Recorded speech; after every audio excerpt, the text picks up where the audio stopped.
देखो गरम गरम लेकर के आ गए। चलो अब नहीं खाना तो एक पापड़ खा लो, उसके बाद एक पुड़ी और खा लेना। ले तो लो, ये गरम गरम ताजा ताजा रसगुल्ला लाए हैं, ले तो लो, ले तो लो। और लोग खाते रहते खाते रहते खाते रहते। अब जितना खाना हो उतना खा लिया, अब पेट भर गया। अब फिर आ गए, नहीं नहीं अब और रसगुल्ला ले लो। भैया खा तो लिए, गुलाब जामुन आ रही हैं, ले लो ले लो ले लो, खा तो लीना। देखो तो कितनी सुंदर है, कितनी सुगंध आ रही है, सॉफ्ट भी बहुत है, 2-3 ले तो लो। भैया आप ज़्यादा आग्रह करोगे और 2-3 और आपने कर दी और एक ही अंदर ले लिया तो जितने अंदर है ना, अंदर के गुलाब जामुन सब बाहर आ जाएंगे। हाँ, तुम एक दोगे और अंदर के 5-10 बाहर निकल आएंगे। अब हमारे को जमता नहीं, अब हमारे को जमता नहीं। एक बार ऐसा हुआ, शादी हुई और लड़का पहली बार ससुराल गया। सासू माँ ने बढ़िया भोजन पानी तैयार किया। पहले थोड़ा अच्छे से सब, पहले पहली बार आया है, अच्छे से भोजन कराएंगे, ये करेंगे वो करेंगे, सब इंतजाम कर लिया। लड़की को लेने के लिए पहली पहली बार गया था, भोजन पानी के लिए बैठा था। सासू माँ भी आकर के पास में बैठ गई। लाओ परसो, ये परसो परसो सब कर रही थी। अब लड़का जो पहली बार गया था उसको बाकी तो भोजन सब ठीक ठाक दिख रहा था, लेकिन एक कटोरी में जो कड़ी भर करके रख दी थी, कड़ी उसको बिल्कुल भी पसंद नहीं थी, बिल्कुल भी पसंद नहीं थी। वो घर में खाता ही नहीं था, लेकिन वहाँ तो कड़ी बनी थी और कटोरा भर के रख दी। अब उसने सब चीज़ें देखी, सब अच्छी लग रही थी, ये कड़ी उसको खराब दिख रही थी। इसने सोचा यहाँ वापस करेंगे तो अच्छी नहीं, और यहाँ ये कहना भी अच्छा नहीं लगेगा कि हमको कड़ी जमती नहीं है। तो उसने क्या सोचा, अब क्या करो, ऐसा करो इनको थोड़ा थोड़ा धीरे धीरे खाएंगे, ये कड़ी बार बार दिख रही, इसको सीधा उठाओ, कटोरा पी करके खाली कर दो। उसने कटोरा उठाया और नाक बंद करके जल्दी जल्दी पी करके, जैसे कोई कड़वी दवाई पी रहा हो, और पी करके कटोरा रख दिया। सासू की नज़र पड़ गई, अरे इसको तो बहुत पसंद है, इसको तो बहुत पसंद है। फट से इशारा किया और फिर कटोरा पूरा भर गया। अब इसको लोगों, अरे ये तो और उल्टा हो गया, रखी रहती तो रखी रहती, फिर से कटोरा भर गया। अब थोड़ा बहुत खाना उसने खाया, वो बार बार खराब दिख रही थी, तो उसने कहा ये दिखे नहीं, इसके लिए जल्दी उठाओ और फिर पी लो। उठाया, नाक यूं करके और फटाफट पी ली, फिर कटोरी रख दी। नज़र फिर पड़ गई, सासू ने फिर इशारा कर दिया। 2-3 बार ऐसा हो गया। अब उसकी तो मुश्किल हो गई, खाना ही खाया नहीं जा रहा, सब उसका टेस्ट ही बिगड़ गया, मामला ही बिगड़ने लगा। अब सासू बैठी थी पास में, बातचीत तो कुछ करना पड़ेगी। तो बातचीत करते करते सासू पूछने लगी कि बेटा बताओ तुम लोग कितने भैया हो, बताओ कितने भैया हो तुम लोग। अब इसको तो अंदर से चिढ़ आने लगी, इतना ही नहीं समझती, बार बार कटोरी भर कड़ी कड़ी रख रही है, और मुझे पीना पड़ रहा है। और ऐसा वैसा करके इसकी इच्छा ही नहीं हो रही थी बात करने की। फिर भी वो बार बार, लाला जी बताओ तो, दमान साहब बताओ तो, कितने भैया हो तुम लोग, कितने भैया हो। तो अब उसको चिढ़ आ गई अंदर से, तो कहने लगा कि सुनो सासू, अभी तक तो हम 5 भाई हैं, अभी तक तो हम 5 भाई हैं। एक कटोरा कड़ी और रख दी तुमने, और यदि एक कटोरा कड़ी और हमने पी ली तो फिर 4 ही बचेंगे। अभी तक तो 5 हैं, देख लो 4 ही बचेंगे, आपको क्या करना है आप देख लो। है क्या हो गया, अब वो कहानी हम बाद में बताएंगे, आप पूछ रही ना कितने भाई हो, अभी तक तो 5 हैं, एक कटोरा और कड़ी दे दी तो 4 ही बचेंगे। हाँ देख लो आप, ऐसी स्थिति बनती है। अंदर से इच्छा नहीं हो तो भोजन का कोई महत्व नहीं है, भूख नहीं हो तो कोई महत्व नहीं है। गुरुवर आचार्य श्री नीति में लिख रहे हैं, क्षुधा विवृद्धौ भोजनस्य, क्षुधा यदि बढ़ रही है तो भोजन का महत्व है, और क्षुधा शांत है, भूख नहीं लगी है, तो फिर किसी भी तरह का कितना भी अच्छा भोजन क्यों ना हो, उसका कोई महत्व नहीं है। अच्छा, इस उदाहरण में मैं बार बार सोचता हूं कि इसका नाम कड़ी किसने रख दिया? कड़ी किसने नाम रख दिया? आप लोग सोचो तो, विचार तो करो। नाम रखने वालों ने कुछ सोचा ही नहीं। इतनी नरम है, इतनी मुलायम है, चबाना तक पड़ता नहीं है, पतली पतली रहती है, उठा के पीते जाओ, लपेट लपेट करके लगा लगा के खाते जाओ, कहीं कोई चबाने का काम नहीं। कमजोर दांत वाला भी ले लेता है और बिना दांत वाला भी कड़ी को ले जाता अंदर। कड़ी के लिए दांतों की जरूरत नहीं है। अब इतनी नरम नरम पतली पतली उस वस्तु के लिए कड़ी रख दिया नाम। क्या क्या नाम रख दिया? क्या नाम रख दिया? कड़ी। कड़ी कहाँ कड़ी है भाई? कहाँ चबाना पड़ रहा उसके लिए? कड़ी कड़ी कड़ी कड़ी। कैसा नाम रख दिया? इतनी नरम है, चबाना भी पड़ नहीं रहा, बिना दांत वाला भी अंदर ले जा रहा, फिर भी नाम क्या रख दिया? कड़ी। फिर सोचते सोचते मेरा ख्याल गया। क्या ख्याल गया? ठीक ही रखा इन लोगों ने इसका नाम। क्यों रखा ठीक? बराबर सही नाम रखा इसका, कड़ी। कैसे नाम रखा कड़ी? क्योंकि कड़ी एक ऐसी चीज है कि जैसे ही अंदर रखी और गले के अंदर कड़ी, अटकने का कोई काम ही नहीं, चबाने का कोई काम नहीं।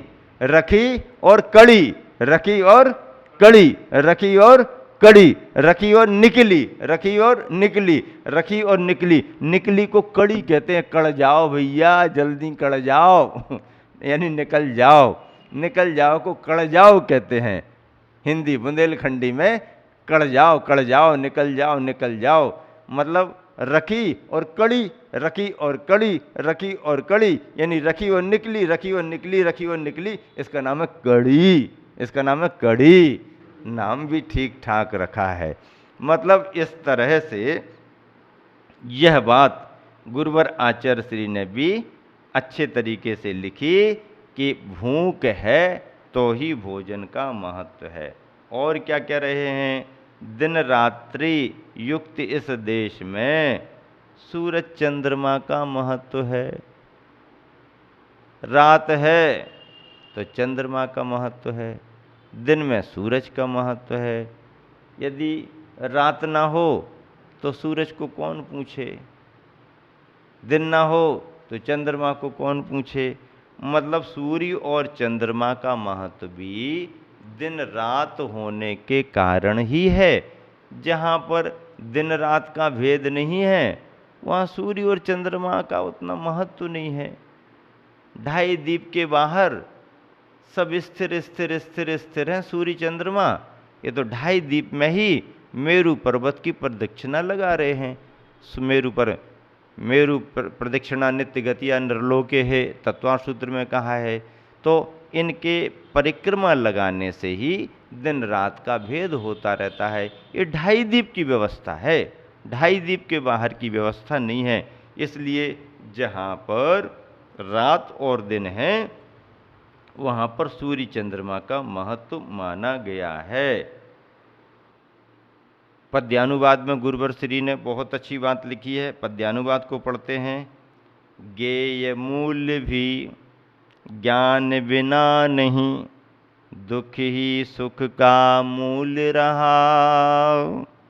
गेय मूल्य भी ज्ञान बिना नहीं, दुख ही सुख का मूल्य रहा। बंध बिना नहीं मुक्ति रुचेगी, निर्धन धन का मूल्य रहा। कौन पूछता दाता को बिन पात्र, कौन पूछता दाता को बिन पात्र। पथिक बिन पंथा को, कौन पूछता दाता को बिन पात्र। पथिक बिन पंथा को, गौन हुए बिन मुख कौन हो। लोचन मालिक अंधा हो, लोचन मालिक अंधा हो। अज्ञ रहा तब मूल विज्ञ का, अज्ञ रहा तब मूल विज्ञ का। बड़ा अन्यथा वृथा कथा। शत्रु मित्र की याद दिलाता, क्षुधा बिना है अन्न वृथा। उचित रहा यह जहाँ निशा हो, उचित रहा यह जहाँ निशा हो, तथा दिवस भी रहे वहाँ। मूल निशा कर तथा दिवाकर, का होता बुध कहें यहाँ। जहाँ निशाकर यानी रजनी रात्रि है, चंद्रमा है, वहाँ पर दिवाकर यानी सूर्य और दिवस वहाँ पर रहता ही है। दिन के बिना रात और रात के बिना दिन होते ही नहीं है, व्यवस्था ही नहीं है। ऐसी इन दो नीतियों में गुरुवर आचार्य श्री ने बहुत अच्छे तरीके से यह बात रखी। एक सम्यक नीति और आ रही है, जिसके लिए भी सुनना और एक गृहस्थ को समझना बहुत जरूरी है। विवाहिता संस्य बरो गृही सो, विवाहिताद्धा व्यभिचारिणोऽपि। पापस्य हानिश्च वृषे मतिः स्यात्, तथेतराद्यत् शृणु पापमेव। बहुत अच्छी बात कह रहे गुरुवर। हाँ, खेद है कि सप्रसिद्ध गृही, एक गृहस्थ सदगृहस्थ, गृहस्थ होना अलग बात है और उसमें सदगृहस्थ हो जाना एक अलग बात है। गृहस्थ होना मजबूरी हो सकती है, लेकिन सदगृहस्थ होना तो उसका गुण माना जाता है, उसकी विशेषता मानी जाती है। तो सुदार संतोष व्रतधारी गृहस्थ, विवाहिता संचय, विवाहित हुआ भी, अविवाहिता व्यभिचारिणः, अविवाहित व्यभिचारी से बरम श्रेष्ठ है। क्या कह रहे हैं गुरुवर? यह नीतिकार क्या कहते हैं, या आचार्य श्री का मंतव्य क्या है कि विवाह करके घर गृहस्थी में आदर्श बनना, विवाह करते हुए भी स्वदार संतोष आदि व्रतों को धारण करके गृहस्थी में रहना श्रेष्ठ माना गया है। किस अपेक्षा से? जिन्होंने शादी तो नहीं कराई, पर यहाँ वहाँ अमर्यादा से घूमते फिरते रहते हैं, अमर्यादा का आचरण करते हैं। तो शादी नहीं कराई एक अलग बात है, पर अमर्यादा का आचरण यहाँ वहाँ कर रहे हैं, तो उससे अच्छा तो है कि विवाह करके अपनी पारिवारिक जिम्मेदारी निभाते हुए स्वदार संतोष व्रत का पालन करो। देखो, नीति आज के गृहस्थों के लिए एक आदर्श गृहस्थ बनाने के लिए है। चाहे तुम शादी करो चाहे ना करो, मार्ग तो संयम का है। शादी हो जाना भी कोई बुरी बात थोड़ी है। शादियां यदि बंद हो जाएंगी तो फिर श्रावक का धर्म कैसे पलेगा? तो शादी कराना जरूरी है? नहीं, जरूरी तो नहीं है, पर यदि कोई विवाह करे और विवाह पद्धति से, विवाह व्यवस्था से रहे, तो कोई बुरा थोड़ी कहा। श्रावकाचारों में उसका विधान है, एक गृहस्थ का धर्म माना गया है।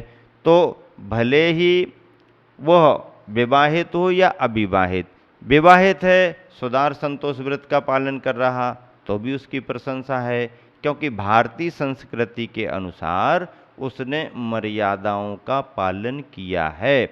और विवाह की पद्धति भी एक भारतीय संस्कृति में एक धर्म की बहुत अच्छी व्यवस्था है। इससे सामाजिक और पारिवारिक व्यवस्थाएं भी अच्छी पलती हैं। विवाहित होना या विवाह करना कोई निंदनीय कार्य नहीं है, कोई उसे बुरा सर्वथा नहीं कहा जा सकता है। वह भी एक संस्कार है, वह भी एक पद्धति है, और विवाह को संस्कार कहा गया। उसमें पारिवारिक सामाजिक धर्म संस्कार दिए जाते हैं। तो विवाहित होकर के स्वदार संतोष व्रत का पालन करना फिर भी अच्छा माना गया, उसे प्रशंसनीय कहा गया। किंतु हम तो विवाह नहीं करेंगे, हम तो विवाह नहीं करेंगे, हम तो अविवाहित रहेंगे, ऐसा कह करके और अविवाहित रह करके बिना नियम संयम के जीवन बिताना और व्यभिचारी बन जाना, यह एक तरह से अच्छी बात नहीं है। इस नीति में गुरुवर आचार्य श्री वही कह रहे हैं।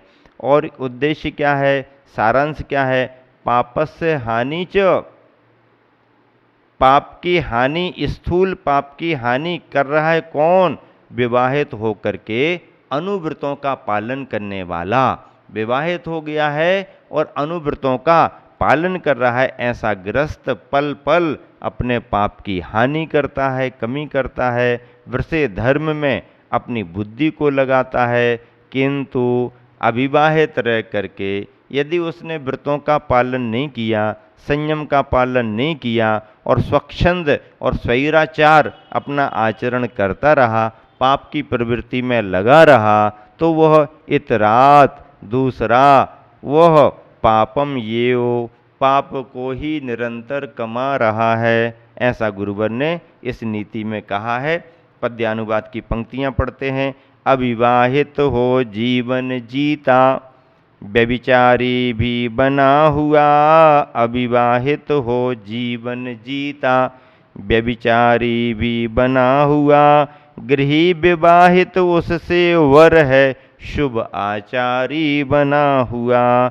एक पाप को पल पल ढोता, एक पाप को पल पल ढोता, दुर्मति से दुर्गति होती।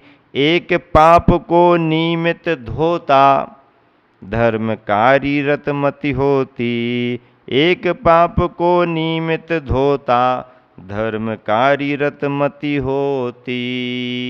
दोनों व्यवस्थाओं में शुभ आचारी बनना, सदाचारी बनना, गृहस्थ बनकर के सदगृहस्थ बनना, इसकी प्रशंसा श्रावकाचारों में भी की गई है। और वह गृहस्थ सामान्य गृहस्थ नहीं होता है, नियमावली से बंध करके रहने वाला, मर्यादा में रह करके अपने व्रतों का पालन करने वाला गृहस्थ आदर्श गृहस्थ माना जाता है। ऐसे आदर्श गृहस्थों की बहुत प्रशंसा होती है और ऐसे ही आदर्श गृहस्थों से परिवार और समाज शोभा को प्राप्त होते हैं और उनका परिवार सुखी होता है, समाज संस्कारवान होती है। और ऐसे ही नीति का निर्माण करते हुए गुरुवर ने एक गृहस्थ को सदगृहस्थ आदर्श गृहस्थ बनने की प्रेरणा अपनी इस नीति में दी है।